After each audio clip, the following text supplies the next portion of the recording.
Okay, there we go. I had to fix the ingest server.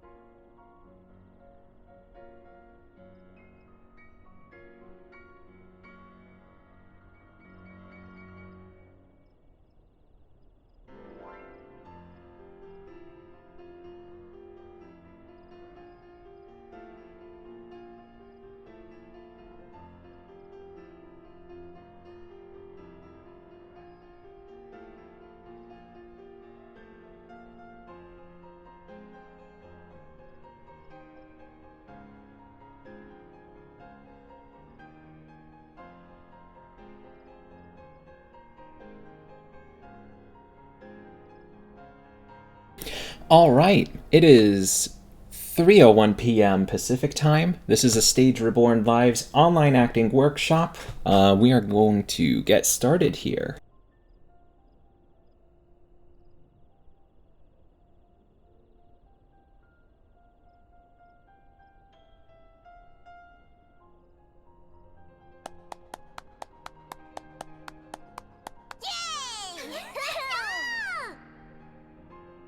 Please don't mind me if I have a few delays here. I am just trying to make sure everything's working right.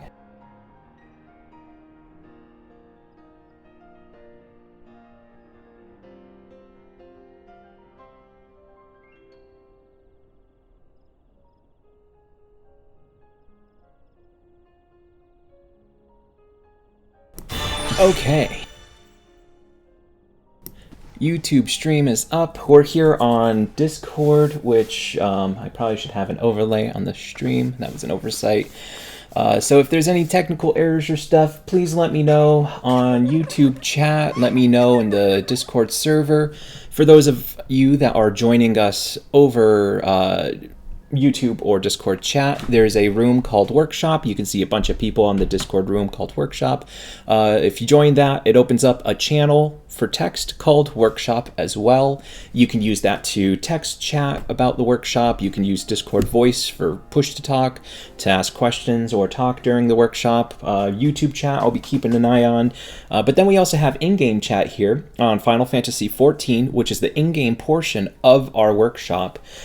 Today's goal is more or less to kind of teach people an introduction to acting Shakespeare, to acting in general, and show you a little bit of what goes on beyond just putting together the lines of a monologue. Think of this as, you have it, you learn it in some English literature classes, you sit down with Romeo and Juliet or Hamlet, maybe they take turns going around the classroom, each person picks a part or something to read. So what our goal is to kind of do that in a virtual medium here. We want to teach you not just the parts that you'll be reading and learning, but also, how that translates into deciding what your character does, how the character moves around on the stage, the gestures and motions that your character does. I don't know that we have it in this specific outline for this lecture, but we might talk about the Bond movement a bit and how it pertains to choosing emotes in a video game, because when you're acting in a video game, you don't have the same freedom of movement that you do on a stage. So we've got a few people that are trickling in-game, some that might be visiting. I'm going to be trying to communicate between both, so I do apologize if there's any delays or anything, but here we go and get started.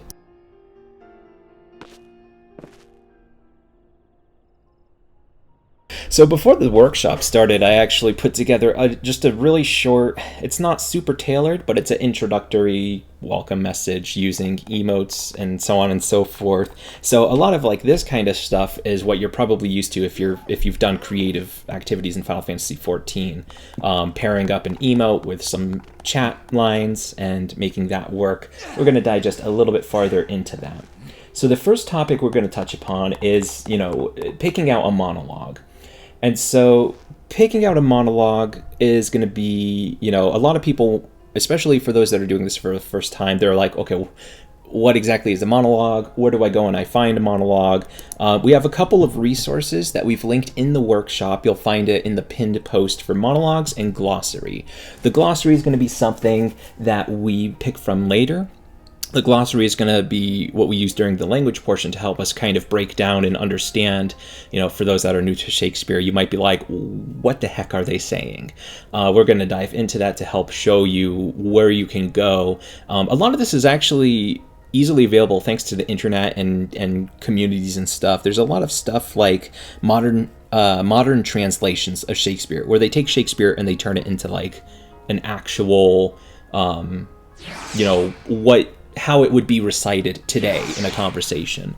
So that kind of thing is what we look at, because honestly, that's where you get started. That's where you actually start to learn, how to put together these monologues. It's just that very basic understanding of what they're saying. So what we recommend for those that want to actually actively participate today, take a look through those links. We got shakespeare-monologues.org/home. There's a bunch of text in there. Don't pick something too lengthy. We'll probably, if you're actually going to work with us on something, we're probably just going to focus on the first couple of sets of lines to, bear in mind, we don't want to spend too much time. If everybody picks really long monologues and wants to work on them, that can take up a lot of time. But take a moment to peruse through there. And while you're doing that, I'm going to be relaying a lot of what I just said to the people in game, and also let them know that if they're in game, I know a couple, at least 3 that I see here, I know are definitely on the Discord right now. But anybody that comes in, I'll be like, hey, if you want to join Discord chat and make everyone's lives easier, you can do that. But if not, we're here to text chat it out too.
All right, so I'm probably going to use something out of The Tempest for at least an example. And what I'll do is throughout the workshop, I'll poll the people that are participating to say, would anybody like to step up on stage and try something? Or anybody on Discord voice here that might be interested in doing Shakespeare from a vocal standpoint, you can do that as well. So for selecting a monologue, in real life, I'm sure a lot of you are familiar with something like typecasting, where it's just like, you got to be a certain kind of person, build, look, all that stuff to get certain roles.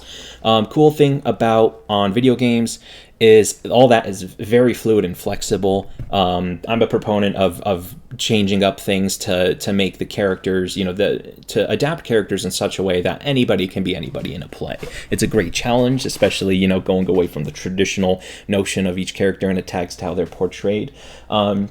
But sometimes it's a lot easier, especially when you're starting off, is to to read something and read into the character a bit, and maybe look up on Wikipedia what's this character historically like how is this character throughout the play, what kind of character is this, and find something that kind of fits your skin, something that is familiar to your own personality, to your own experience in life. It's a lot easier to start with familiarity. Let me tell you, there was one time where I think, oh, what was it? I was doing an audition for Shakespeare long, long ago, and I had no idea. I didn't really read The Tempest. I wasn't very familiar with Caliban, which is this character. He's kind of this monstrosity in the play. Great character, though. I love his monologue. The one, he's got this monologue where he's just griping about his distaste for Prospero. But I didn't really quite understand what Caliban was, or like how to be Caliban. So I remember reading, like reciting it, beautifully articulate language, reading the monologue and getting the pentameter down of it, and reading Shakespeare out loud well. I did that right. What I didn't do right is I was reading Caliban as if he was some kind of upper class character, which he is not. He's, there's this whole monologue where when a character comes across him trying to hide and, pretending he's dead on the ground, and they're just like, man or a fish, dead or alive. So, that's reading into stuff like that. You start to learn, oh, Caliban's not supposed to be this person that's like speaks all sophisticated and whatnot. He's apparently some kind of disfigured beast that makes you think, I can't tell if this person's a man or a fish.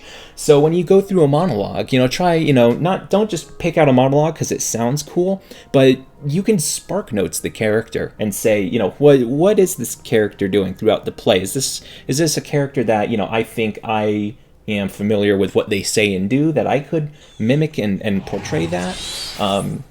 So that's one of the tips for picking a monologue. So even in a video game world where you can make your character look like the character very easily, it's important because you really need to get under the character's skin, no matter what medium that you're portraying this character in.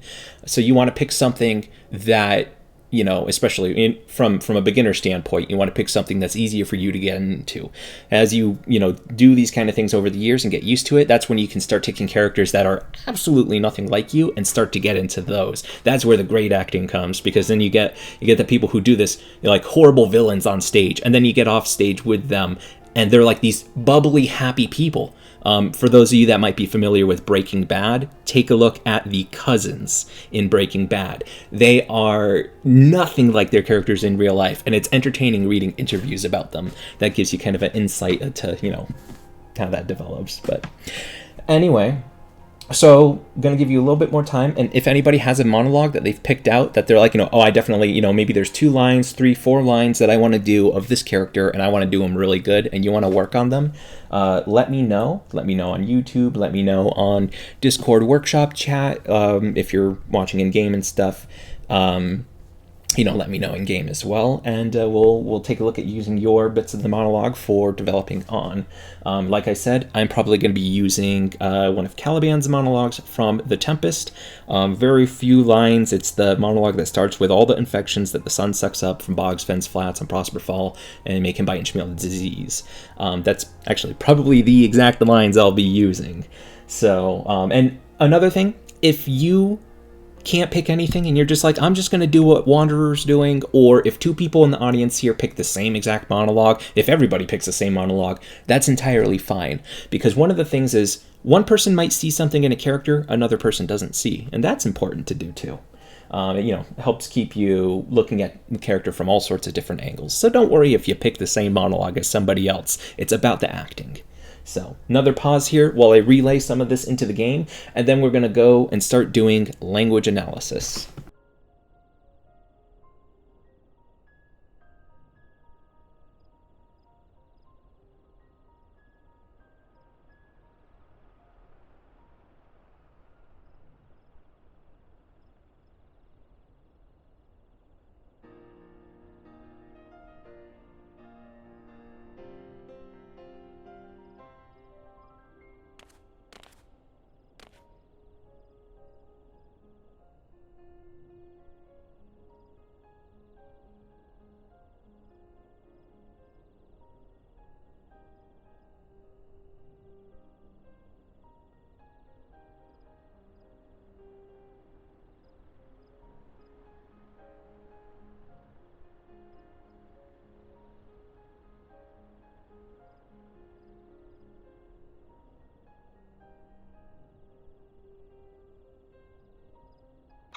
I think I've got one. Which one have you got?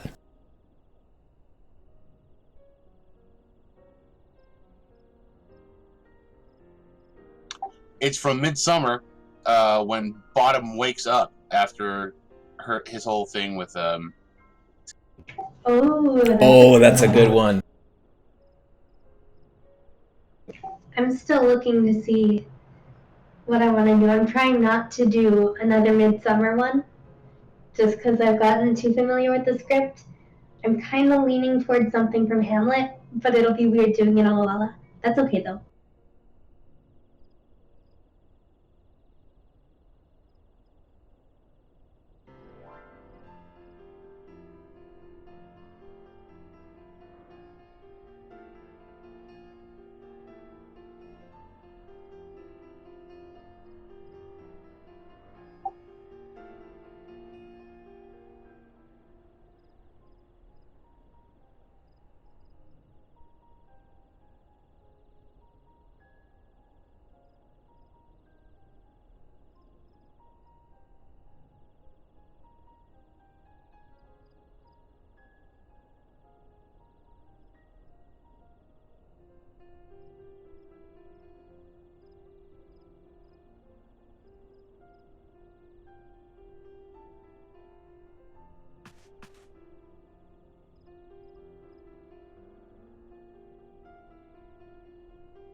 All right, and what I'm gonna do now is I'm gonna try and track. I think in Discord in the workshop chat, the portions of each line's. Oh, whoops, missed target there. Ah, I can't work a computer.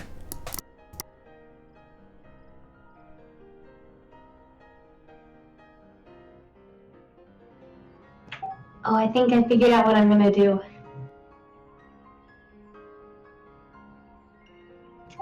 I'm going to choose the ghost from Hamlet as Scoot.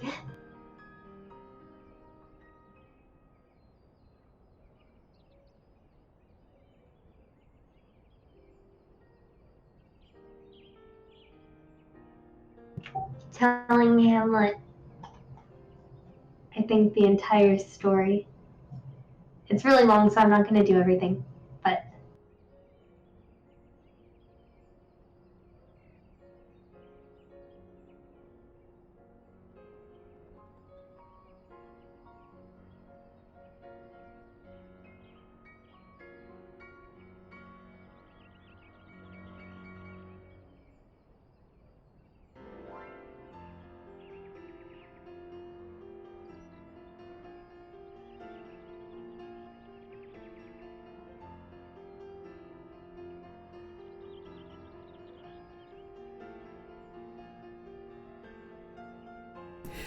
And then, Emmy, as soon as when you have it picked out, do you want to just copy paste into workshop text the first few lines, or the lines that you want to put together from that one?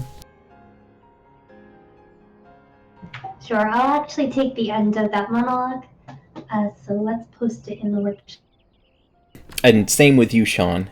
Just because it might be easier. I'm trying to juggle 3 screens here. I know how you feel, bud.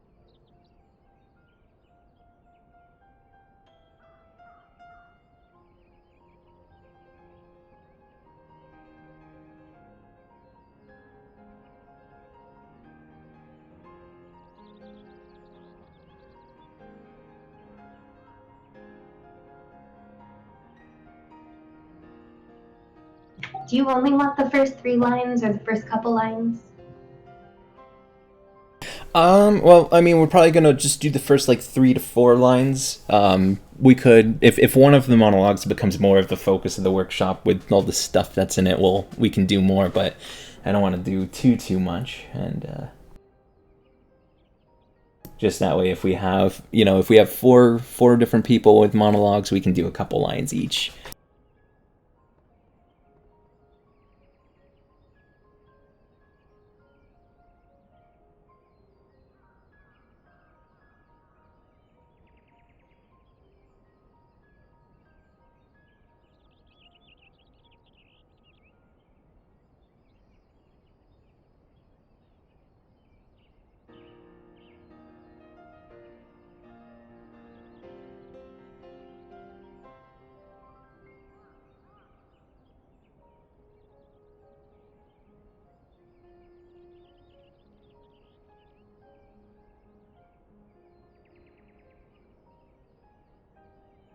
All right, I'm putting it in the chat now.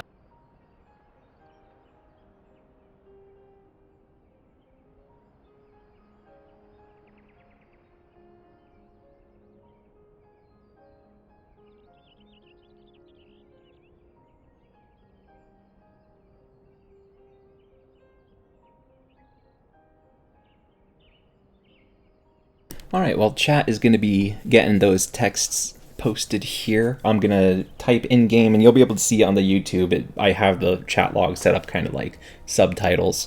And so then I'll come back to voice here and relay some of that. But moving on to language analysis for those in the game and on YouTube, at least for the text chat.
This text is being a jerk.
All right, so for those that are following along with the text chat here, essentially, when I was in undergrad studying theater, when I took a bunch of Shakespeare courses, I went to the bookstore and I bought several $100s worth of all these Shakespeare materials that had, all these footnotes and extra research, and I had all these giant glossaries that like went beyond just the definition of the words. I went, through all this stuff. And then, of course, I graduated. I actually lost a lot of those through moving. I have no idea where they've gone. It's kind of sad because I spent a lot of money on them. But the thing is, a lot of the stuff with the internet these days, you can just look it up. And that's why, one of the things I referenced is there's a Spark Notes page where it's free, it's open to the public, and it is a side-by-side comparison of modern Shakespeare next to the actual language. They take Shakespeare and they actually basically rewrote it into what exactly are they saying in the year 2019, basically. And it's, some people might see that, there might be enthusiasts out there that are just like, you need to just read the play and learn how to understand it. But the thing is, it's like learning a foreign language. It's something that you need to treat that way. And one of the first things you do when you're learning a foreign language is, you have the pictures and the words and stuff, and you get the actual modern translation. And then you start using the word. And now that you know how to use that word, that helps you in learning and using the new language. It's the same thing with Shakespeare. It's okay to go to these free resources and go, it's okay to go, I have no idea what they're saying. I'm going to find out the modern version of what they're saying. Because, you look at some of the fancy words that appear in Shakespeare, if you don't really know what they mean, there's certain ways that we say certain words. And if we didn't know what they mean, we might say them differently. That's the case here. You want to really understand what the meaning of that word is, or that sentence, or that phrase, because that goes right into character development and properly portraying the character, the scene, and so on. So it's okay to go out there and just say, I don't know what this means. I'm going to look up some modern version of it.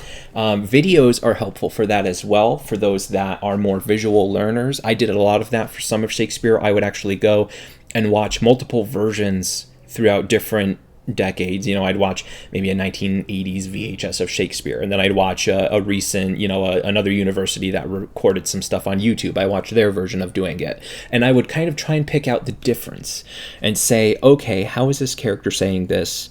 Is there really a difference between the people acting it in 1980 versus the people acting it in 2012?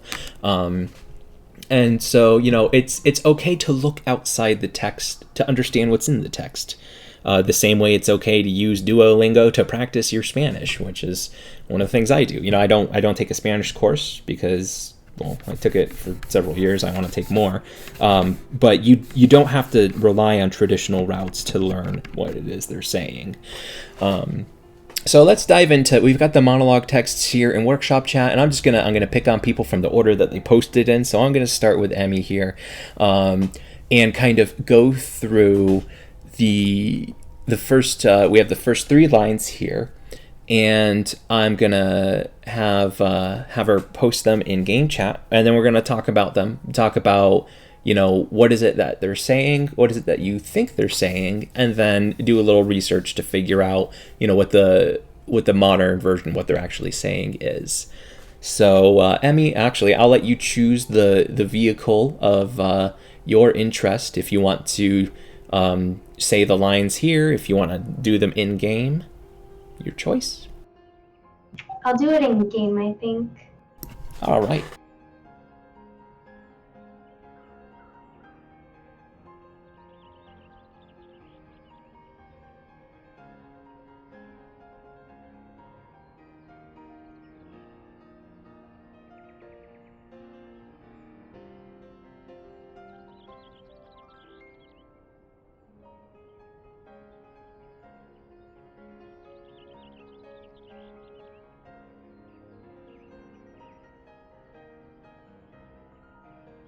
Okay, so they're online. And now what do I do with those?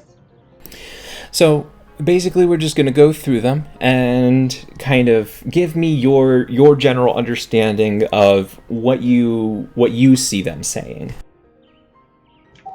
Okay, so if thou hast nature in thee, bear it not. So from what I know of Hamlet, and I'm already a little bit familiar with this play, but it seems like this ghost is trying to get Hamlet to go and really enact vengeance for his death. A lot has happened that he does not approve of, and so he's telling Hamlet, basically, don't hold back. Be an animal in enacting this judgment upon the guy who killed me. So that's what I was saying, if thou hast nature, and the nature being really human nature, bear it not. Or, just don't even act like an animal for that matter. Be just a monster, really.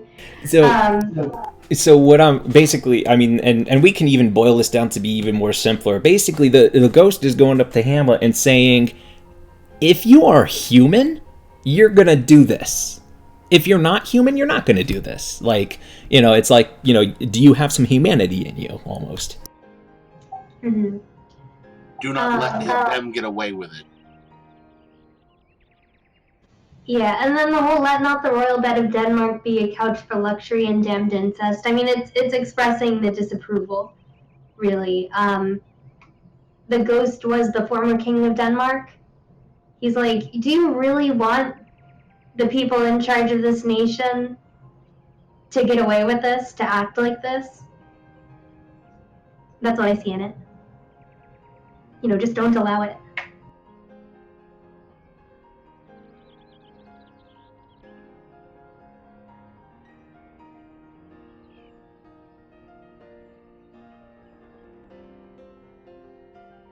You really need to get the sense of outrage from the ghost himself, too, because he's looking at this like...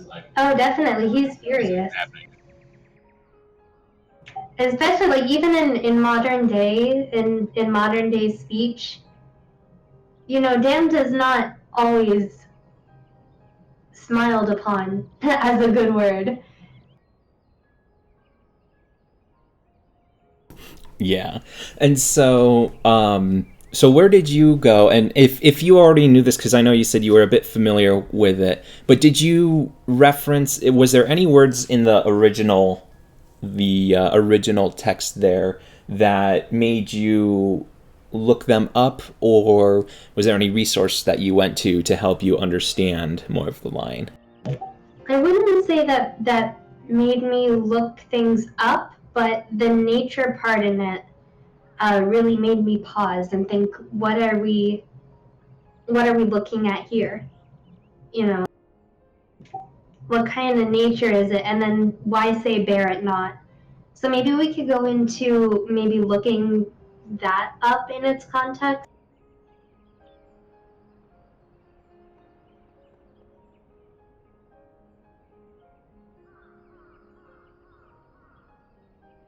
And I won't lie, I had the same question when I was reading that line, and the first thing I did, I went to the No Fear Shakespeare Spark Notes page, and lo and behold, the first sentence of that translation, "If you are human, don't stand for it." Ah, okay. So you were right on the nose there with that one, and that was just for the nature part. What did you use to sort of unravel that nature meant? If you're human/humanity. The thing that I think helped me unravel it a little bit was that bear it not. If you have it, don't even pay attention to it. And so it's basically, it's an order. It's saying, do anything really you must to do what you need to, really. So the bear it not, I think, really showed like the lack of humanity, or like the length to which Hamlet should go in order.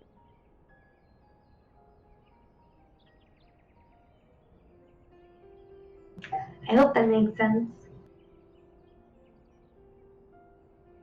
Yeah, that makes sense. That definitely, if you have this, basically, if you're an animal, then don't bear it. Don't be an animal. Like, be a human.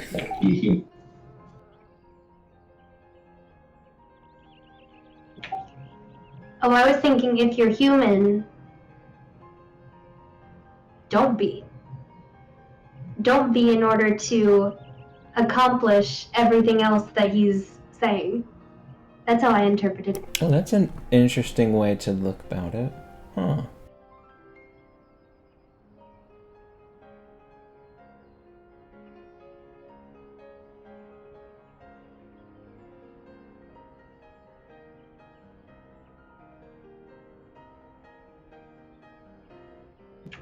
So if you are human, do something, but do something in a way that may contradict, where some people may question, is this person human?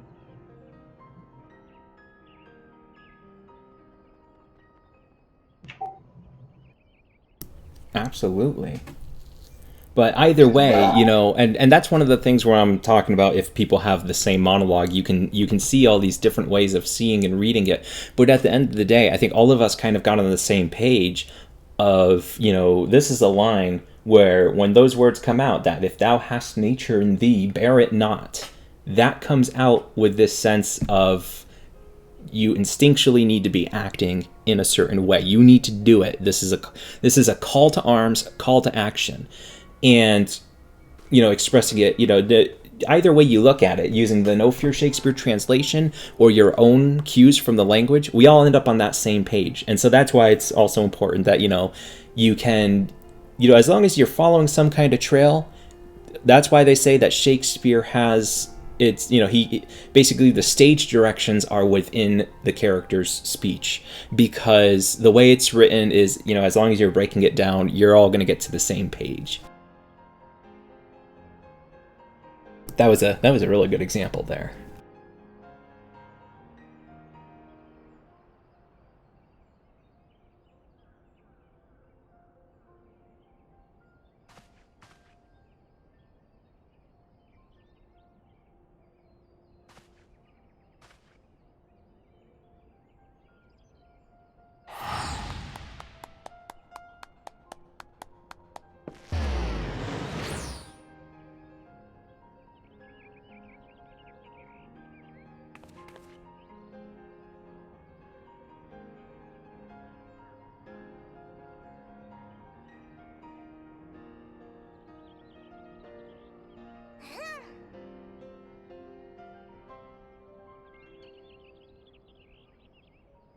Ah, the joys of Redecide, am I right?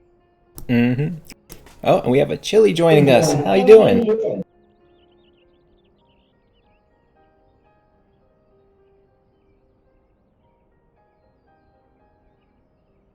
All right, so skipping ahead a little bit here. So I apologize again, the back and forth between typing in-game and doing voice. Usually we have two people to run these, so we have one person that's basically focusing on the in-game part, and then another person focusing on the YouTube live chat part. So we're bouncing around here to kind of have me do both. But so that's really the biggest dive into breaking down. And that was one single line. So a few of you might be like, oh my God, that's so daunting because I have to do that for every line. But the more you do that and the more you start to, you know, you'll start to remember phrases and pick up cues. It's like learning another language. You'll start to see, and as you're reading, you'll be like, oh, I recognize that. Or, oh, this is the kind of writing I see when the character is acting in this kind of way. And you can use that to start developing additional characters. So that way you're like, oh, this is, you know, and there are themes, there are character themes throughout Shakespeare, and you can recognize them and be like, oh, this is the same kind of character as in this other play. And you can apply your knowledge across multiple plays.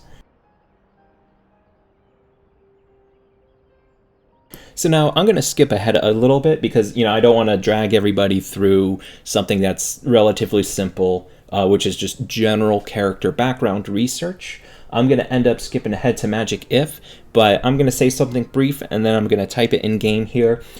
Character research is a huge important part of building a monologue. It's very easy to do and it's very easy to overlook because you could Google up a monologue and say, you know, I'm going to do something Shakespeare. I like the text. I'm going to take it to my audition. And like I did with Caliban, the very first time I auditioned with him, I read it well, but I did not read it well. And so if I took the time to just Google a little bit, maybe watch a YouTube clip of somebody acting Caliban, oh, I would have known I had to stand differently. I had to talk differently. I had to do a lot more than just read it good. It's the same thing with doing stuff in game. You really want to understand, especially with a game like 14 where you have limited emotes, you're going to sit there and say, I have a limited set of character moves to do. I need to make sure I pick the ones that make sense with the character. So it's important to, you know, just, and it can take 5 minutes or you could take half an hour or even more. But whatever you do when you're putting together your monologue, just search the character. Who is he? Who is he in the play? Who is she in the play? Who is it in play? Who is, you know, whatever it is, you know, it could be, you know, are they a fey creature like in A Midsummer Night's Dream? Or are they a higher class person? Are they a lower class person? Understand that, because that's going to start getting into, you know, how you do the movement, how you do emoting, how you pace your lines. So very important to recognize, relaying that in chat. And then I'm going to talk a little bit about Stanislavski's magic if.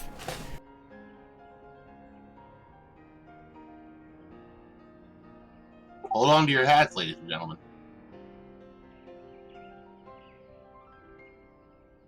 And, you know, while I'm doing the in-game typing part, if you all want to usurp the voice chat here and just commentate before we move into the next section, I'm going to be trying to type this out in the game, but feel free to chatter amongst yourselves between, so that way, you know, you all don't get too bored waiting for me. Sure. I think we can do that. Back to Steve's point, though, I would also just recommend reading a little bit back before your monologue, kind of get the context of what's happening leading into the scene.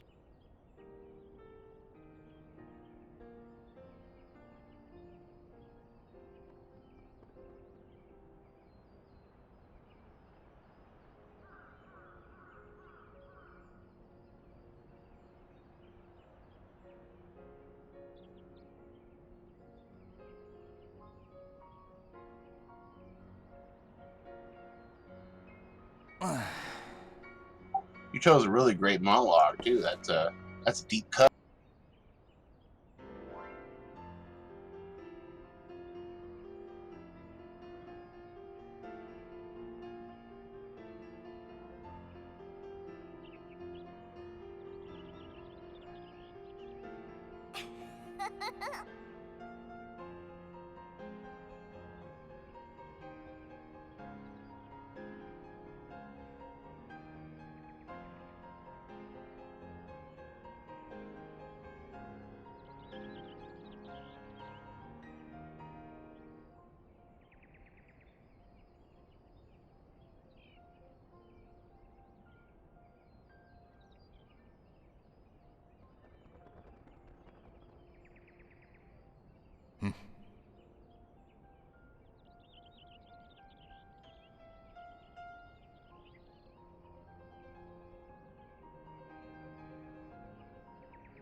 Is there anything we can do here on the voice end that could maybe help things move along?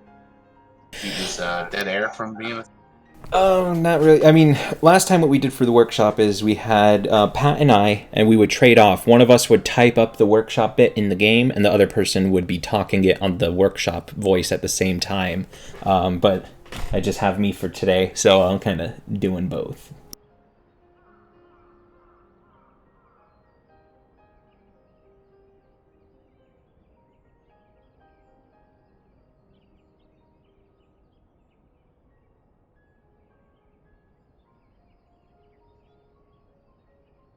Although I was going to say, if everybody that's actually attending the workshop is on Discord voice and the stream, you know, then I might be able to just say, okay, I'm going to go to the game for when we're trying out something, but I'll just focus on doing Discord voice.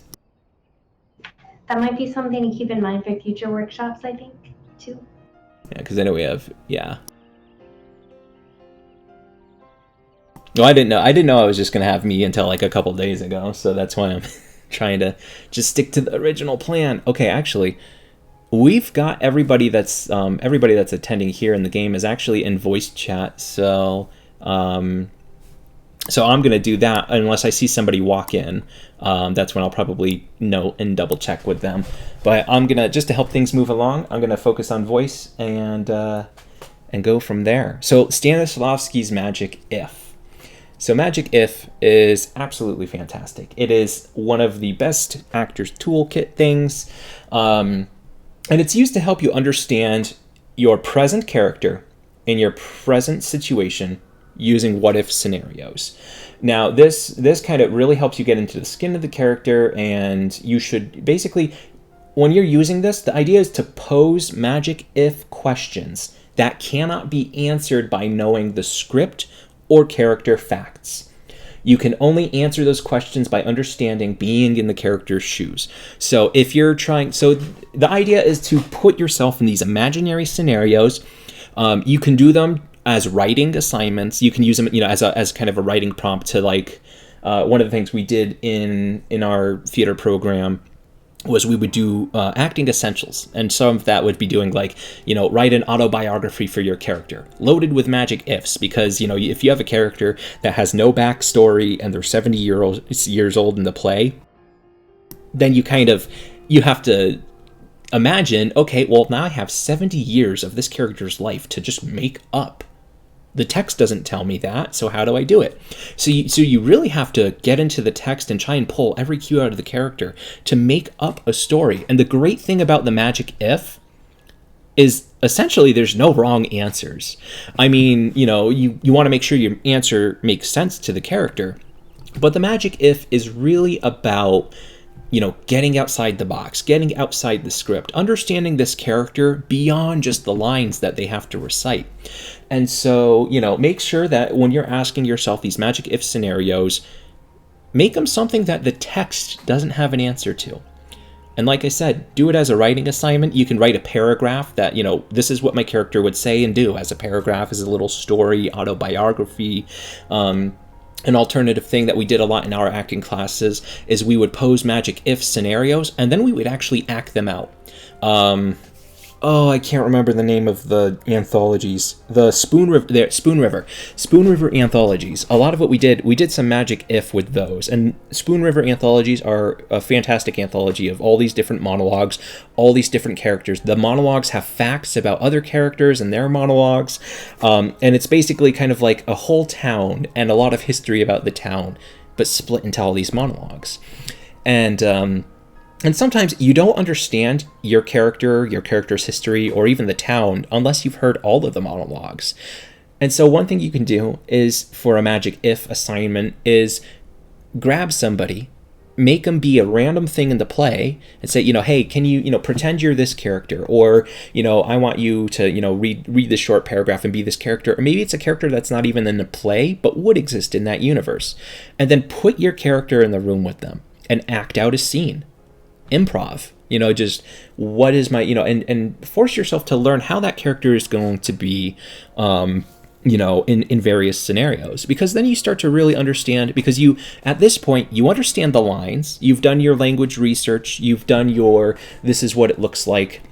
This is what it looks like in a textual sense. But now you're going farther than that, and you're saying, okay, now I'm starting to explore, how did my character come up with these words to say? Why do they talk like that? Why are they choosing this word? Why are they getting themselves into this situation? Well, I know a little bit more because I've done these magic ifs, and I better understand my character. That's the whole goal. And so, let's see here. Before I start rambling more about Stanislavski, let's see through my list here.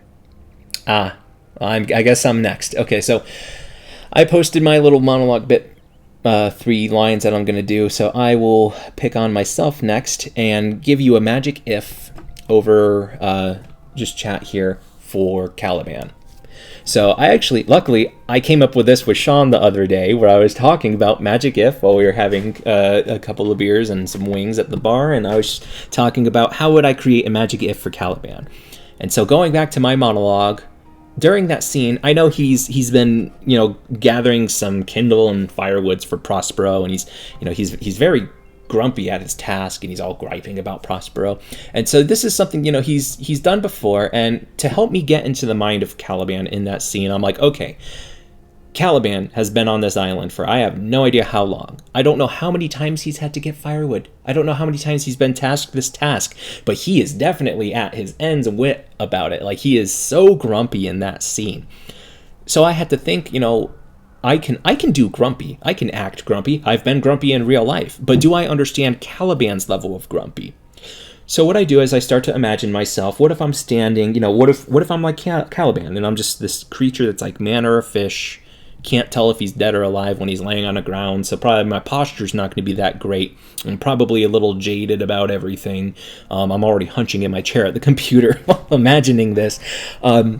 So now, you know, as you see, I'm imagining this character in a situation in the scene, and I'm starting to like physically trying to like see how I would be in that scene. But now I'm going to give myself a magic if.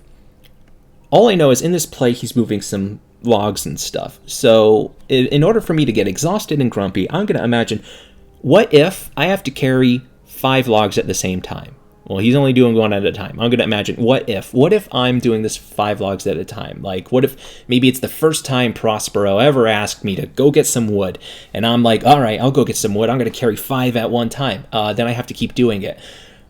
How am I going to react to having to carry 5 heavy logs at the same time all the time? I mean, now I'm starting to think to myself, well, I've been there where I've had to do a repetitive task every day, and then, you know, you start to do a little less, right? Maybe you go, okay, you know what, I'm gonna carry 4 this time, and I'll go get the last one.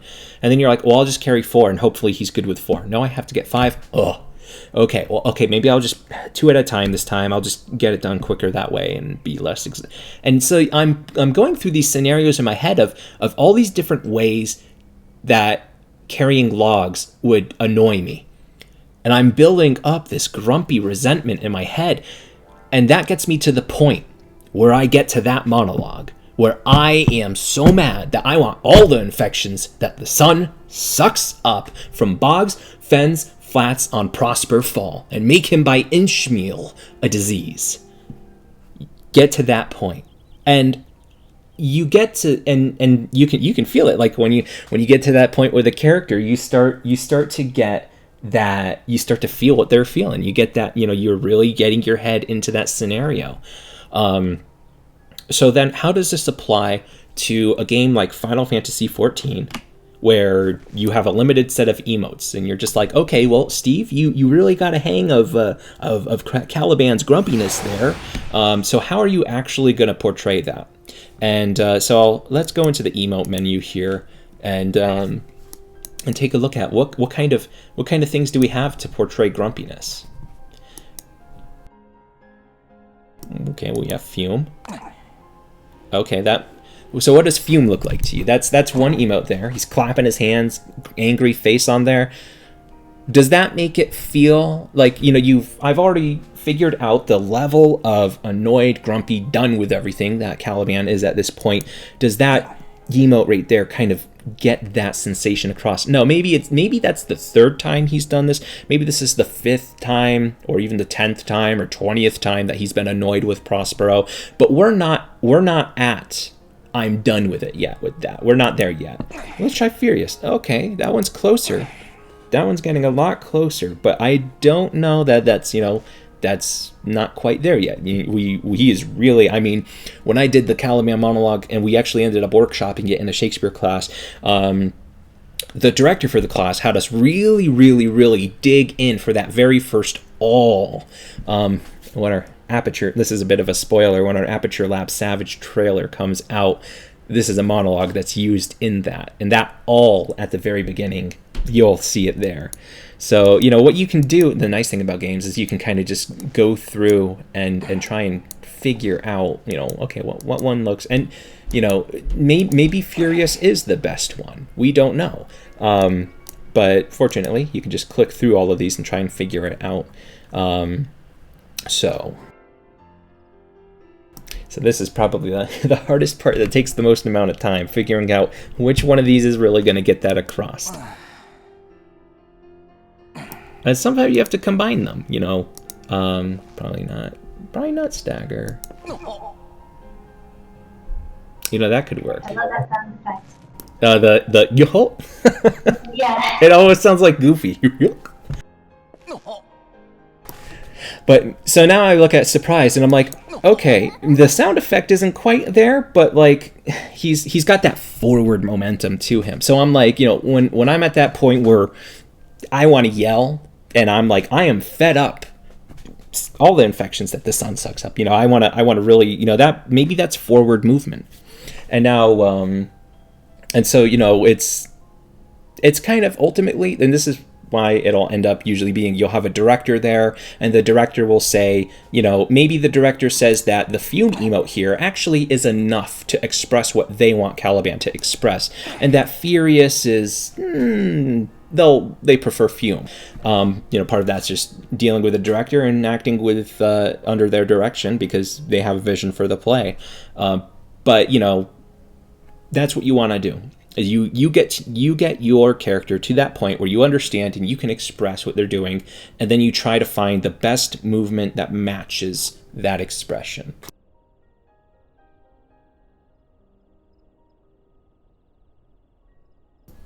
And I think actually this is the bit where I can talk about Le Bon movements for a little bit, but actually to deal with time, I'll probably touch upon that in a future date. I might actually do a Final Fantasy 14/MMO general workshop about emotes and the efforts.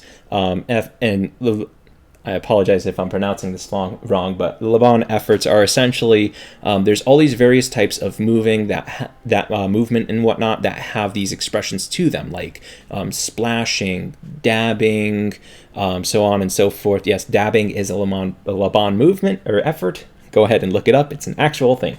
But we might actually go through that to kind of do a character expression workshop because of how limited you are in video games with character emotes. So if you also have questions about that, feel free to ask in our Discord chat because I'm always happy to kind of, tell you all the things that I've learned and that our other acting folks have learned over the years. So getting back into the subject now, I think, now that you understand how to really dig into your character and really translate the lines down here, we're going to go into metered speech. And I'm going to pick on Zitra's monologue next, and I'm just going to do let's see.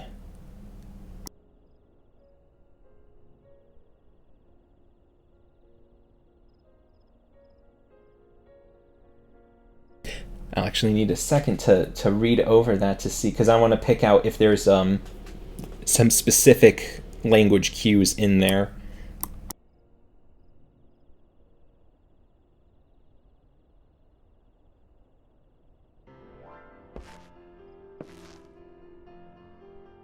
Okay, good. Okay, so Zay and Zitra have to leave in about 20 minutes. They have rehearsal. Also, I'm plugging this again. We're probably going to plug it again during a Stage Reborn live tomorrow. But they have a show coming up. They have The Little Prince, and it is. I gotta pull out the dates. Hold on. I have them here somewhere.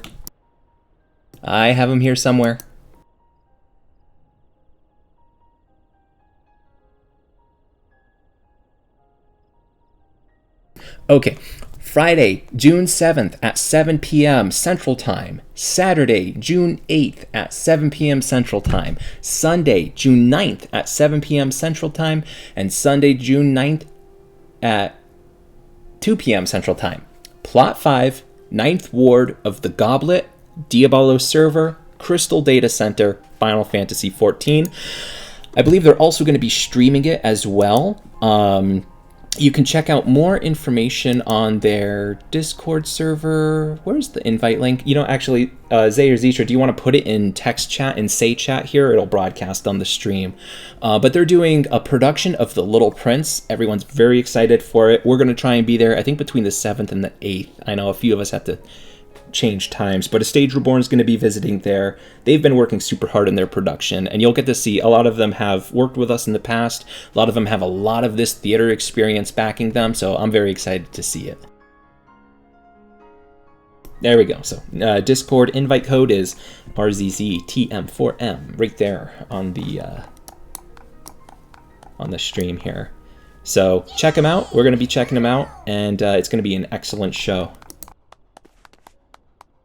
So speaking of excellent shows and excellent things, yes, Scoot is also ushering our very own. We're having Emmy is ushering there. So I think on the 8th, is that correct? I should be doing it on all 3 nights. Awesome. And they have a trailer on the YouTube too, so check out their Discord server. They got some posters and arts. I know you can follow them and find them on Twitter. Again, if you want to plug that stuff and say chat, that's totally fine, so that way people can find you. But check them out. It's going to be awesome. And then we're doing our auditions. There's going to be announcements soon, very soon. Keep an eye on A Stage Reborn social media for a Midsummer Night's Dream audition information coming soon, sooner than you think. Anyway, so the next one is the metered speech, and it's a good thing I'm doing those plugs now, because this is the part where people fall asleep. This is if you have ever taken any kind of Shakespeare workshop thing, you probably have heard about the heartbeat rhythm that is in all the Shakespeare plays. Iambic pentameter, it's basically every line, well, not every line, because this is where we get into the variations, where not every line is 10 syllables, but the format, the standard kind of what do you want to say? I guess the base structure of it is usually lines for main characters. It's in syllables of 10 total, and they have a beat of ba-dum, ba-dum, ba-dum, ba-dum, ba-dum, ba-dum, ba-dum, ba-dum, ba-dum, ba-dum, ba-dum. There we go. So that's iambic pentameter. There's all sorts of crazy things, though, because, you learn iambic pentameter, and you're just like, okay, so everything has 10 syllables, and you're reading through your monologue, and then, boom, you hit a line, and there's 11 syllables, and the world ends because you're like, what do I do? It's not even, and it's wrong. There's a reason for that. And this is why there's direction in the text of Shakespeare, because that special 11th syllable means something. Whenever you see a character that speaks normally in syllables of 10, whenever they break that format, it means something. There's actually two things. I think we'll touch upon it later. Let me double check. Line analysis? No. Okay. Just in case I forget about touching upon it later, I'm going to touch upon it now. Anytime you see a set of 3 in Shakespeare, like Hamlet, words, words, words, you don't read it like that when you're Hamlet. You don't just blurt it out. I mean, maybe you do. It depends on how you're going with it. But usually, those are signals that something should be different, something should be unique. So the most common one that I have come across in my time is the 11th syllable in some character that normally speaks in iambic pentameter. So let me read through Zitra's monologue real quick to see if I can find one. I think there is.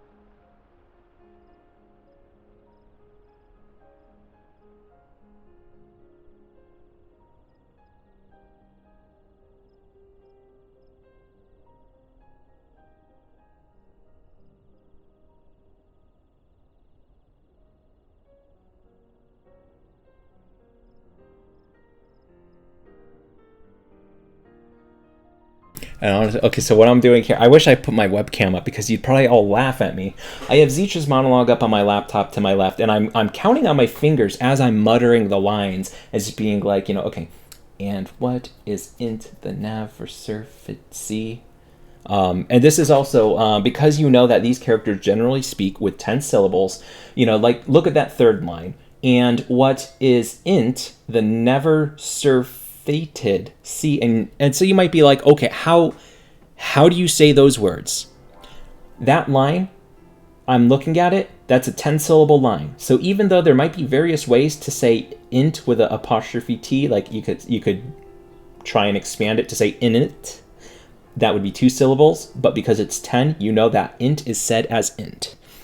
Then the never surfeited, or however you'd say that. So let's break down that third line into 10 syllables. How would you say it in 10 syllables? And what is int the never surfeited sea? So you look at that word surfeited, surfeited, I can't pronounce it, but it doesn't matter. Because in order to make that line 10 syllables, I have to say it surfeited.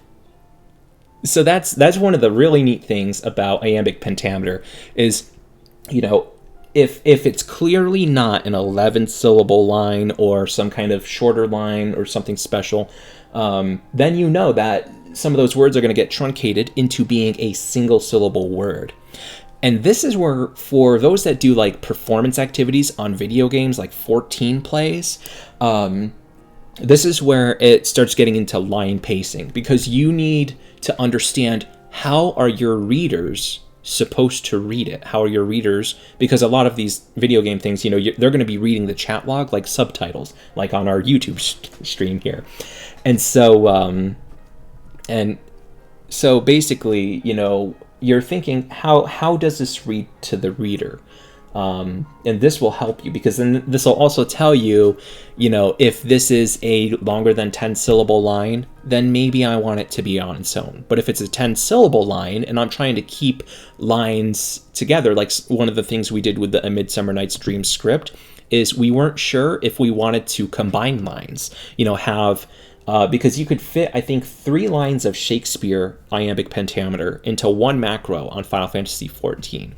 And we were like, well, if we're having problems with macro capacity, maybe we want to make every macro is, every line in a macro is 2 lines rather than line by line like the play is written.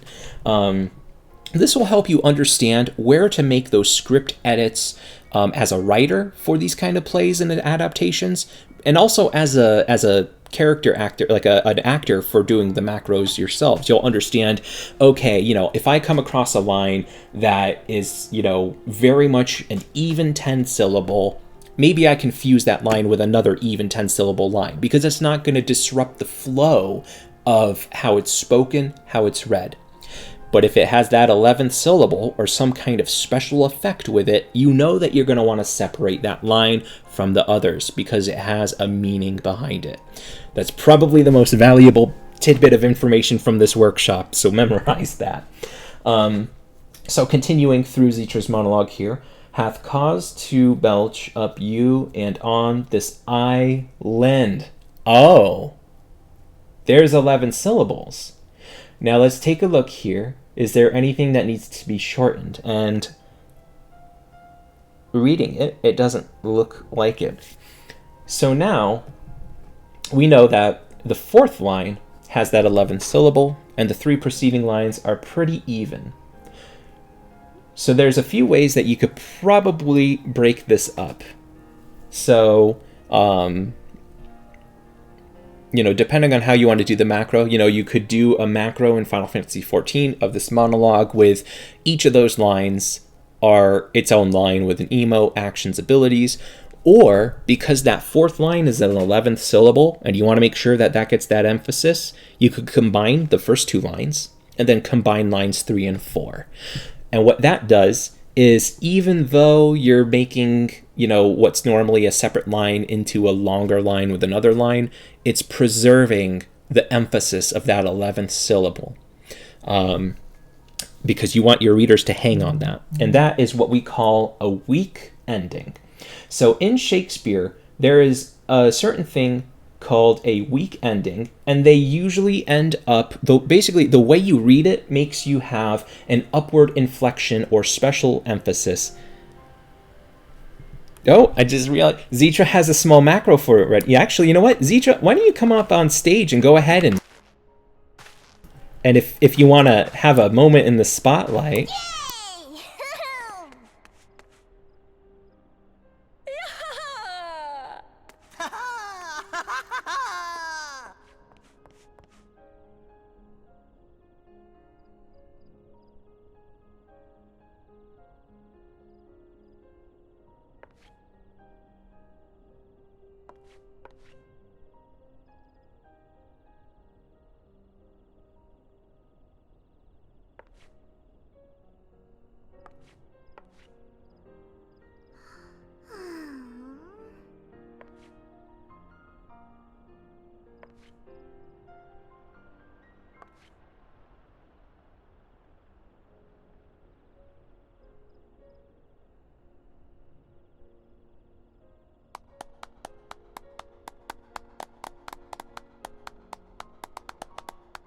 Nice. Now, I'm curious, how familiar are you with this scene by chance?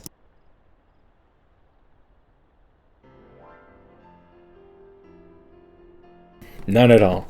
So, now this is a good monologue especially if you're new and not familiar with the scene, that makes you think, because during this scene,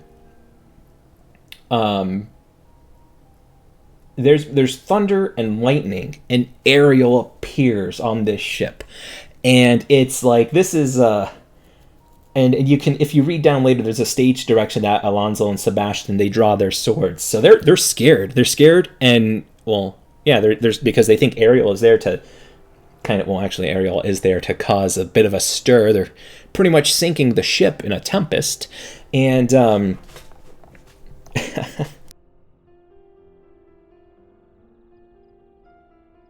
it's still, yeah, Ariel. Yes, ready. I was gonna say Ariel is this like foreboding sort of, you know. I wish I could have a thunderstorm effect in the background.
Oh, that is fantastic.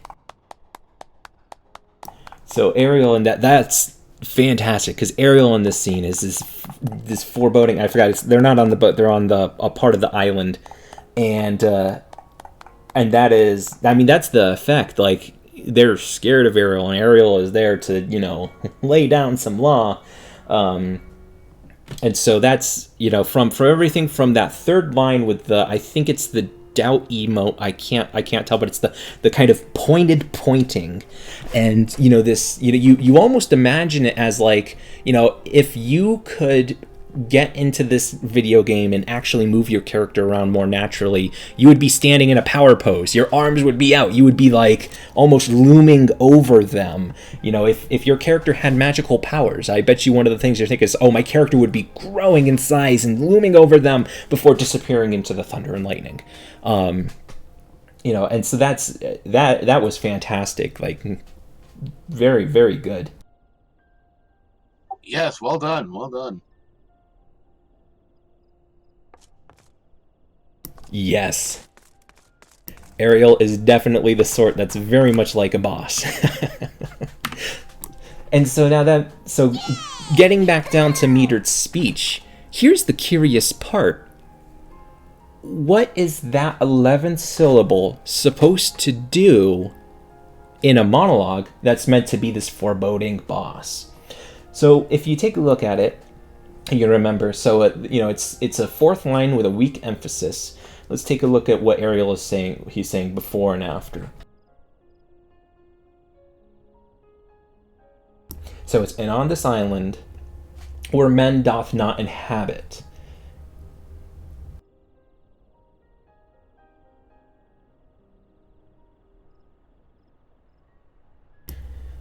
So the way it's kind of set up is that 11th syllable, it helps kind of give you this, you know, and on this island where men doth not inhabit. So it's, you know, it tells you that there's special emphasis on the word island, but you're keeping it together with the rest of the next line coming in there. So that's just one of the things, you know, you know that at that point, this is probably more if you're reciting the monologue, but that word island is going to come out in a special way, and maybe it's to help instill fear, because, oh, there it is, a foreboding monologue, an 11th syllable. That 11 syllables usually, you know, raised inflection, or is meant to sound, you know, questioning almost at times, or have special emphasis. It could be something satirical, outlandish humor. And looking at Ariel, who's this powerful fae, and he has this one word that he says before saying the words, where men doth not inhabit. So that island word gets special emphasis because I think it's adding to the fear. And have you ever watched creepy movies where you've got that villain and they're saying something and they hang on the last line of their sentence before saying that scary thing? I think that's the effect we're looking at here. And that's just one way of looking at it, though. But I think it's sure more entertaining if you go on stage and you put out a monologue like that, where you instill that creeping fear, and then you put that line out there, where men doth not inhabit, and you build up that suspense, and you scare them to the point where they draw their swords. And so that's why iambic pentameter, and all the ways that it can have inversions, indivisible syllables, where you have the weak endings, that's the effect of having one extra syllable, or that's the effect of switching a syllable around.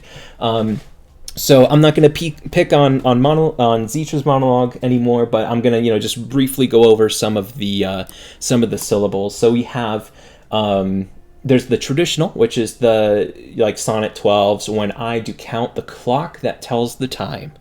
That's a very standard ba-bum ba-bum ba-bum ba-bum ba-bum.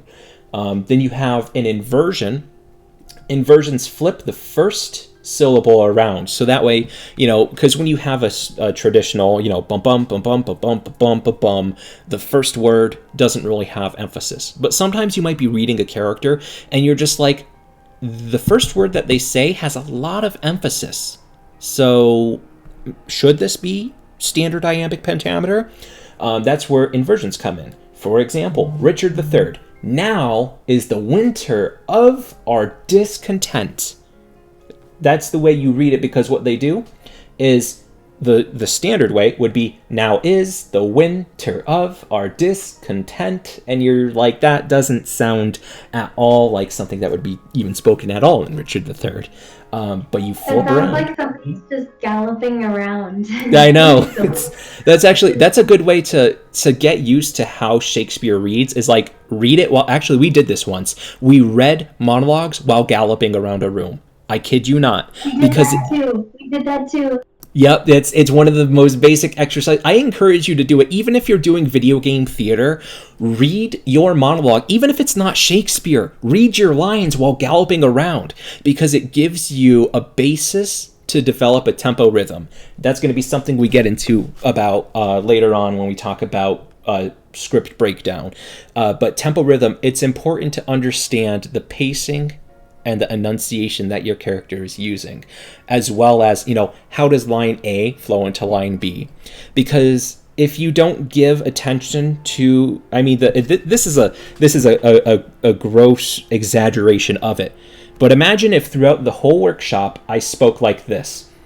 This is the biggest language breakdown of the script, where everything in the verse is broken down in syllables. There are a lot of variations in the, imagine, that's horrible. That's, again, an exaggeration, but that's what you want to do with, this is, and especially for Shakespeare, that's why actors in their early acting classes will gallop around the room while reading their monologue, because you're going to notice while you're doing that, you'll come across a word, a phrase, or a whole sentence that doesn't mesh with your galloping, and you're going to stop, and you're going to go, what just happened? And then you're going to need to figure out, okay, well, if I keep galloping, how does that line change to fit my gallop? That's breaking down iambic pentameter for Shakespeare, but it's a really great tempo rhythm exercise for all monologues. So getting back into some of the other things, one other thing you might notice that especially breaks me when I'm trying to, keep everything together in those syllables, is indivisible syllables. They're a little more rare, but sometimes in Shakespeare, you'll see words that are just powerful, like the phrase, mind's eye. If you see a character saying mind's eye, both of those words need to be said with emphasis. So let's take a look at a very brief line here. A mote is to trouble the mind's eye. Now, the correct way to say that is to remember that mind's eye is the point of the sentence, because it's one of those special words. You'll you'll look at a sentence, and the way to find those is like you look at a sentence and it's like those magical words, like, it's words that you want to capitalize. It's, that kind of stuff. And nope, no problem. Thank you for joining us, Zay and Zitra. I know you two got to get to your rehearsal. And again, remember to go see that show, everybody who's watching. It's coming up. And I'll probably put the info somewhere on our Discord as well. But, so, and for all that are watching, coming later, or on the Discord, we're going to have this recorded and archived on our YouTube for reference in the future, just like the last one. So going back to indivisible syllables, those are, big words that are like, if your character could only say like one or two words in the entire line that you're reading, those words would have to be it. So you put emphasis on both and kind of just match the rest of the line to make sure that emphasis keeps that word together, or those words together. So, you get a mote, it is to trouble the mind's eye, which is not the way to do it, but and I apologize for speaking like a robot a bit here, but when you're breaking down Shakespeare's language, that's what you want to do to get that rhythm and emphasis learned first, because that's once you get basically the spinal cord of the line put together, that's when you can start adding in like your character quirks and the way that you want the character to express the language. Start with the bare basics and the silly sounding syllables and exercises at first. So one of the correct way to put in the mind's eye at the end there with emphasis would be to put emphasis on mote, is the beginning of trouble, not on the word the. And here's the key point too. Usually you can also find indivisible syllables when the word with emphasis is something like a, and, the, and then there's two big words right after it. That's when okay, if my emphasis is coming on the and not mind, there's a problem there, and I should switch that around. So reading it, you get a mote it is to trouble the mind's eye. Now how's that sound? So that's where you're going with those. So, we covered Ariel's monologue with that mystery 11 syllable, which we decided that is going to be building suspenseful fear before saying about where man doth not inhabit. And so now we're going to move on to beat analysis. And this is actually going to be, unless somebody wants to work with us on putting together an audition monologue of their own, beat analysis is the closure part of the workshop. I've kept you all long enough. So beat analysis, and this is actually where we start to get into working with others as well. And so what is a beat? I'm sure some of you may have heard of something called dramatic beats, and that's a lot of the rise and fall of action within a play throughout a single scene, throughout a series of scenes. Usually it's more tied to the plot, but what we're talking about here is simple beats, communication transactions. And so taking a break from the monologues for once. I know Twofer's Sean's the last monologue here with bottoms, and we'll definitely get to that, and that'll be the bottom of this section here on beat analysis. That was me trying to make a bad joke. So a beat is really just a transaction of conversation. It's your roadmap. It's how you get from point A to point B, or from point A to point C when there's a point B. With a monologue, it's all point A to point B to point C. When you're doing work in scenes with multiple characters, there's going to be a character who's point A to point C because character 2 is point B. And you need to learn, when we have a traditional conversation with somebody, you're chatting on Discord, you're running a workshop like Wanderer here, you know what you're going to say because, maybe you have an outline to your left that you're reading. Maybe you've done this a couple times, so you're kind of comfortable with what you're doing. But a lot of times when you get handed a script, especially if it's a cold read, which is like, you're handed a script that you've never seen before and they're like, read it with somebody. You might look at it, and this is getting into, characters that maybe you don't understand. You look at it, and this was kind of me with Spoon River Anthologies. I had the part of the judge, and I'm like, well, I was like 20 or 19 years old at the time, so I'm just like, I'm not a 70-year-old judge. How do I even How do I get from line A to line B? Why am I saying these things? And it's a whole monologue. So I'm like, do I pause to take a breath? How do I pause? When do I pause? Where should I pause? There's all sorts of questions, and beat analysis is meant to answer a lot of those questions. So beats make up the rhythm of a conversation. In a play, mostly everything is call and response, even when there's a monologue. When you're doing a monologue, your character is doing a call and response to themselves. They're saying something which leads them to say another thing, and they keep doing that until either they're interrupted or they finish the whole thought. And you got to make a map out of that. So, if every bit of a play, the other thing to understand is every bit of a play has a purpose. If you want to get into theater of the absurd, you could argue a little bit against that, but the point is every line is in there for a reason, and beat analysis will also give you that reason. So a mini exercise that you can do with anybody, any level of skill, is the simple task of asking them what the time is. There's a million ways. There's a million ways and reasons of asking the time. You could be at a bus stop in Seattle. Hey, do you know what time it is? Yeah, 10:30. Oh, thanks. Or you could be in a classroom. Hey, what time is it? 10:30. All right, thanks. There's all these different scenarios you could be in asking the time, and applying everything that we've learned so far about your character, about the line and the language, about the syllables, the phrasing, how they're saying it. This starts to get into discovering how you pace your line, where you put the pauses, so on and so forth. So, let's see.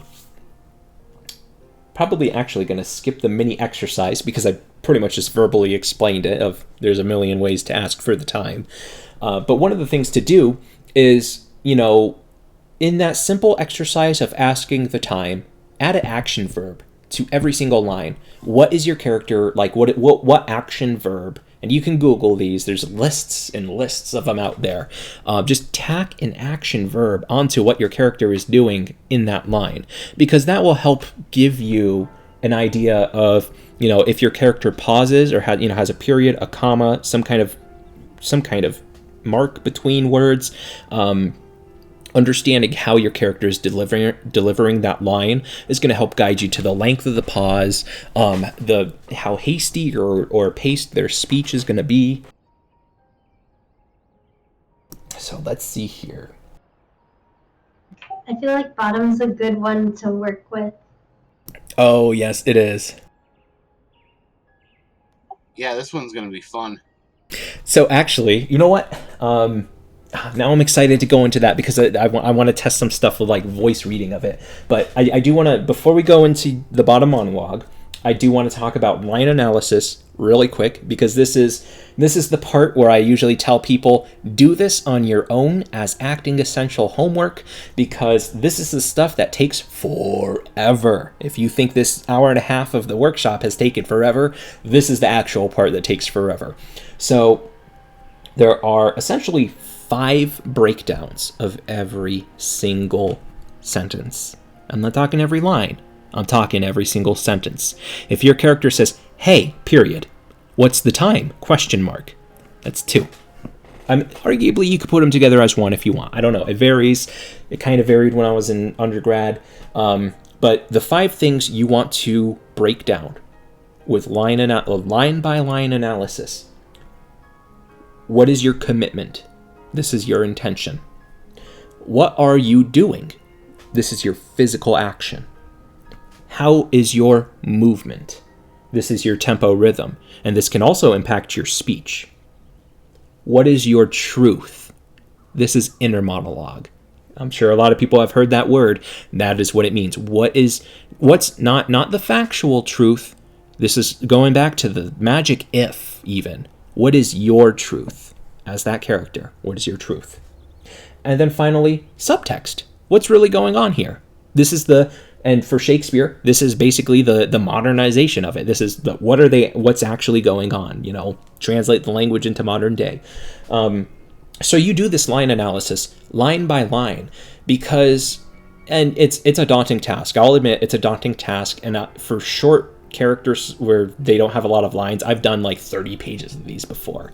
And what it really helps you understand is it takes you from, taking a cold read of a character you don't know, and it forces you to put meaning and action behind every single line, every single phrase, every single beat.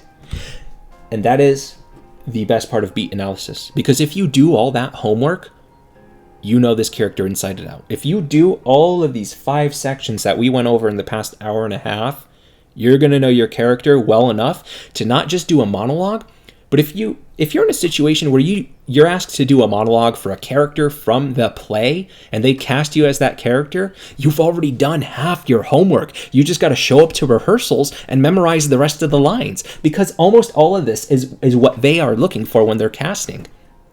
That's the exciting part of this, is that even when you do it, and this is why I want to do it, and even though we didn't do a whole ton of stuff in the video game, this is why I wanted to juxtapose it with a video game. Because all of this homework that you do, even if you're not speaking the lines, I mean, you might if you do the gallop exercise in real life before you put it into a macro, but if you're doing this for your live action video game performances, productions, heck, if you're using it to role play in the game, and then you get into a show that uses that stuff in real life, it translates. And you can use what you've learned and done here in the real world. And that's the real awesome part of it. So enough of me fanboying about all this transformative art stuff. Let's take a look at the bottom monologue that we have here. And I believe this is what, Midsummer Night's Dreams, Act 4, Scene 1? Am I right there? Yeah. Oop, no feedback. And so I'm gonna preface this because I love this play, and also I know this play, and we're doing this play. But I want to preface this with, you look at this, and I'm just gonna give a quick read here, not trying anything. When my cue comes, call me, and I will answer. My next is Most Fair Pyramus, Hi Ho, Peter Quince, Flute the Bellows Mender, Snout the Tinkerer, Starveling. So the first thing that I'm seeing, and then I will let you take over from here, but the first thing I'm seeing, this is great, and this is great because I've seen you do this before, Sean, in real life. Coming into a room, all the guys are hanging out, and you're like, Dr. Nate, Steve, and you're that kind of greeting people. This is what it is. He's going through, and he's recognizing each of these people and saying something. He's naming them every line here in the first few lines. He is. And this is going into the whole there's stage directions without there being stage directions. Instantly in my head, I'm going, Bottom is turning to each of these people. Bottom is pausing between each of these people. Because you're not rapidly saying that. He's giving a moment to give that, turning to this character, saying the line that references this character, and then coming across another character, or turning to the next character, and then delivering it to that character, and then turning over here to that character. He's kind of going through, and that starts to tell you what kind of a person does that, and that starts to tell you a little bit about Bottom. So, was I on the point with that there, Sean? Yeah, pretty much. Just the way I always kind of saw it, like in the movie, and how we did it back when we did it over here in Nebraska. He's basically just waking up from the after effects of the spell, and so I kind of figure, he's got a bit of he's shaking off the cobwebs, maybe slapping his face, trying to get the blood flowing. So he's shouting to them because he can't see them directly, right? He's going, "Hey ho, Peter Quince," waiting for a response. "Flute the Bellows Mender, Snout the Tinker." See, that's Whoop! I had the wrong part in mind. Yeah, this is at the very end when he's waking up. So I agree with Sean's interpretation. Okay. Yep, there we are. We cut so much out of the play. I was just like, is this one of the scenes that we cut? Which I don't know if we. Anyway, yep, there we go. So Well, you got me there, but that's exactly it.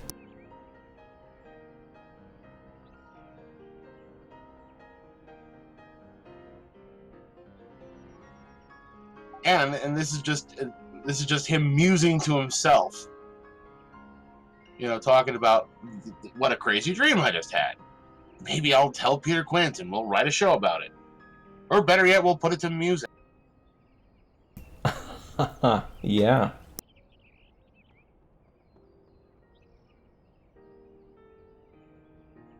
So now let's bring this into the beat analysis portion. And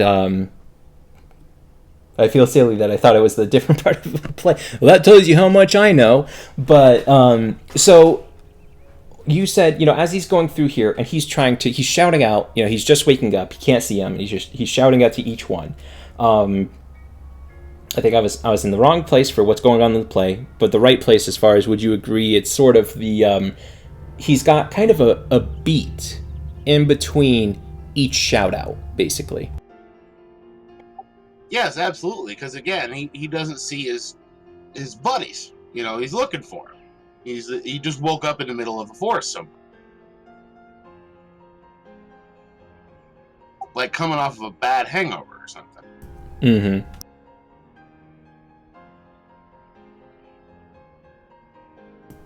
So now taking a look at, hold on, I'm pulling up No Fear Shakespeare again. I'm a cheater, reading all the translations. Just kidding, it's not cheating.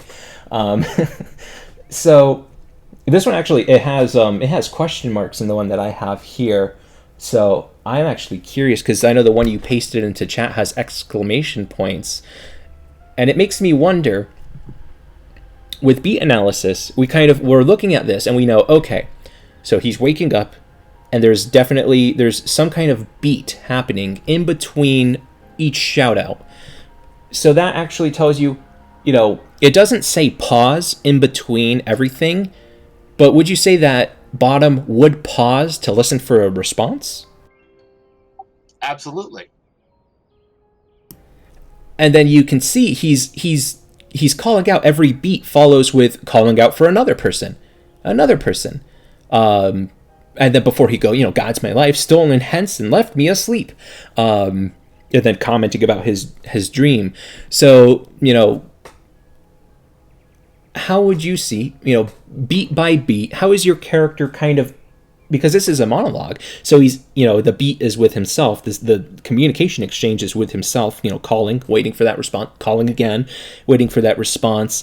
So how do you see him kind of progressing through this from a beat standpoint? How does the impact of a beat by beat play impact how Bottom speaks during this monologue? I think, for example, maybe it's easier if I ask you, would this happen or wouldn't this happen? Would Bottom be getting, when you imagine you're in Bottom's situation, you call for somebody, they don't respond. You call for somebody else, they don't respond. You call for several people in a row and they don't respond. Some people might start to panic a bit. Is Bottom panicking, though? I wouldn't call it panicking. He's just kind of having like a divine inspiration moment. He's just going, "Oh, I gotta tell someone about this crazy dream I just had." Exactly. And so that's an important thing for, not just reading through a beat analysis. Because if you were to look at this with zero context and just looking at it from a beat-to-beat standpoint, not even looking at the rest of his monologue, you might think that if somebody is repeatedly, you think of it like calling somebody on a cell phone. If you try to call somebody 5 times in a row and they don't answer, that usually is like, oh, that must be a signal for expressing anxiety. But then you start to look at the rest of the things, you start to, you look at what he's saying, you're like, oh, he's after he tries to call out for all of them, he goes, wow, I had a crazy dream. I should make it a show. That he's not starting, he's not shouting out for these people because he's like, oh, I just woke up. I'm in the middle of nowhere. Guys. He's like, oh, I woke up. Guys, hey, where are you? I had a crazy dream.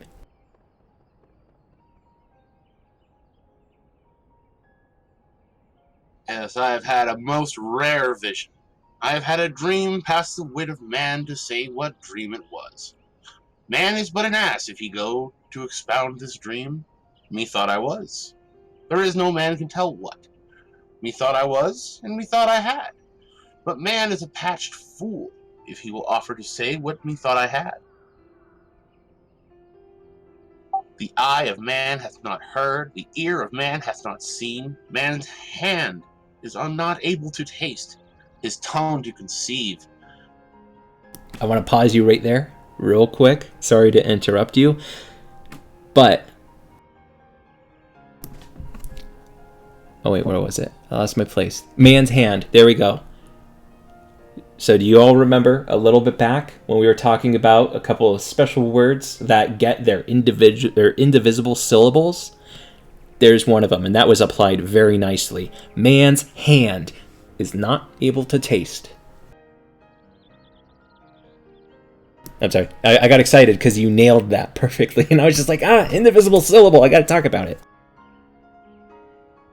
Sure, do you want me to keep going? Yes, please.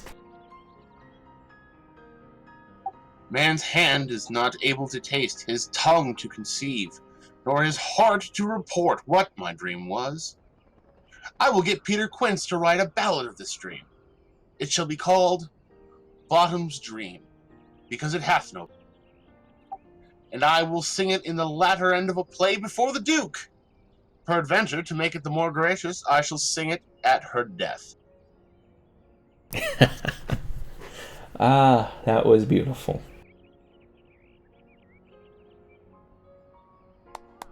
You can't see it, but I'm clapping in game. Well, thank you. Thank you very much.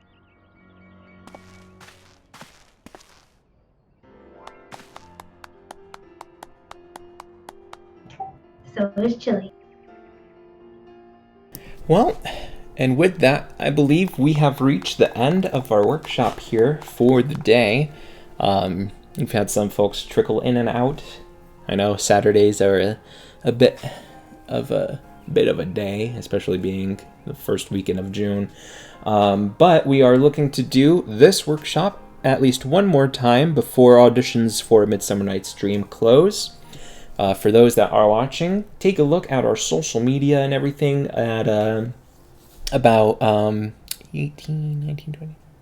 In about 23 minutes, there's going to be a surge of posts about the auditions. So all of you that are watching now, you're getting a little bit of a heads up early on that we are open up to auditions for A Midsummer Night's Dream.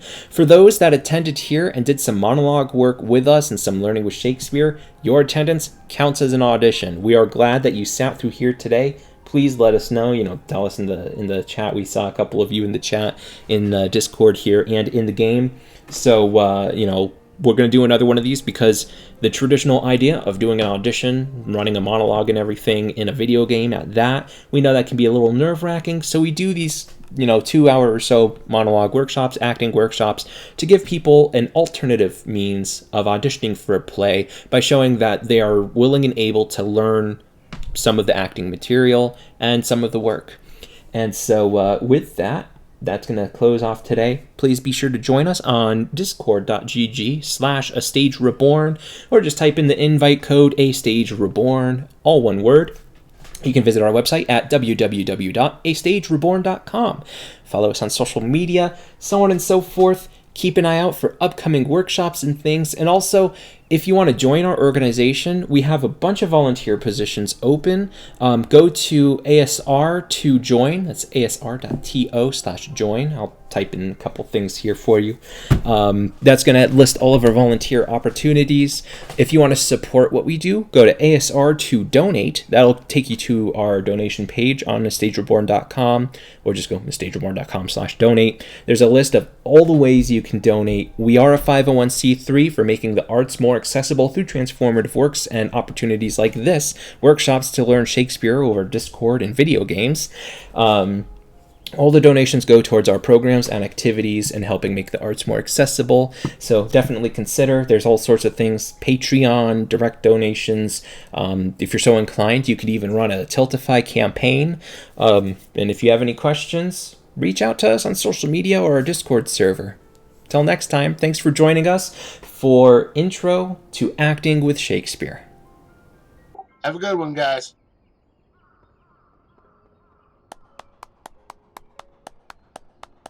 Yay!